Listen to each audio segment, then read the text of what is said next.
চীনের president Xi জিনপিংয়ের সঙ্গে বৈঠক করেছেন ভারতের প্রধানমন্ত্রী নরেন্দ্র মোদি। মোদি বলেন, দুই দেশের 280 কোটি মানুষের স্বার্থ আমাদের পারস্পরিক সহযোগিতার সঙ্গে জড়িত। এটি সমগ্র মানবতার কল্যাণের পথও প্রশস্ত করবে। রবিবার 31 আগস্ট চীনের তিয়ানজিনে সাংহাই কোঅপারেশন অর্গানাইজেশন বা এসসিও সম্মেলনের ফাঁকে এই বৈঠক অনুষ্ঠিত হয়।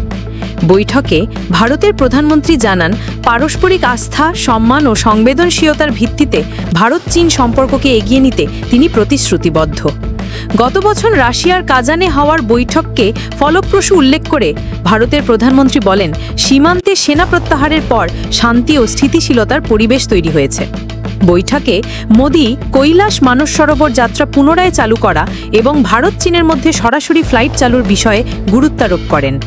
এই সময় চীনের প্রেসিডেন্ট শি জিনপিং বলেন, ভারত ও চীনের বন্ধুত্বপূর্ণ সম্পর্ক এবং প্রতিবেশী হিসেবে ভালো সম্পর্ক বজায় রাখা গুরুত্বপূর্ণ। তিনি বলেন, বিশ্ব এখন রূপান্তরের দিকে এগোচ্ছে।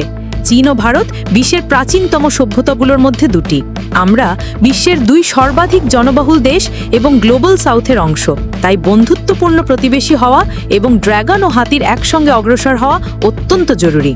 চলতি বছরের সাংহাই কোঅপারেশন অর্গানাইজেশন এসসিও শীর্ষ সম্মেলন অনুষ্ঠিত হচ্ছে চীনের বোহাই সাগরের তীরে অবস্থিত উত্তরাঞ্চলীয় শহর তিয়ানজিনে। আগামী 31 আগস্ট শুরু হবে 2 দিনব্যাপী এই সম্মেলন। সহকারী পররাষ্ট্রমন্ত্রী লি বিন বলেন, এই সম্মেলনে 20টিরও বেশি দেশের নেতা এবং 10টি আন্তর্জাতিক সংস্থার প্রধান যোগদান করবেন। এসসিও সদস্য রাষ্ট্র হিসেবে ভারতের প্রধানমন্ত্রী নরেন্দ্র মোদি, রুশ প্রেসিডেন্ট ভ্লাদিমির পুতিন, ইরানের প্রেসিডেন্ট মাসুদ পেজিশকিয়ান, পাকিস্তানের প্রধানমন্ত্রী Shehbaz Sharif, Belarus president Alexander Lukashenko, কাজাখস্তানের প্রেসিডেন্ট কাশিম জোমার্ট তোকায়েভ, উজবেকিস্তানের প্রেসিডেন্ট শাওকাত মির্জিয়োয়েভ, কিরগিজস্তানের প্রেসিডেন্ট সাদির জাপারভ এবং তাজিকিস্তানের প্রেসিডেন্ট ইমোমালি রহমান যোগ দেবেন।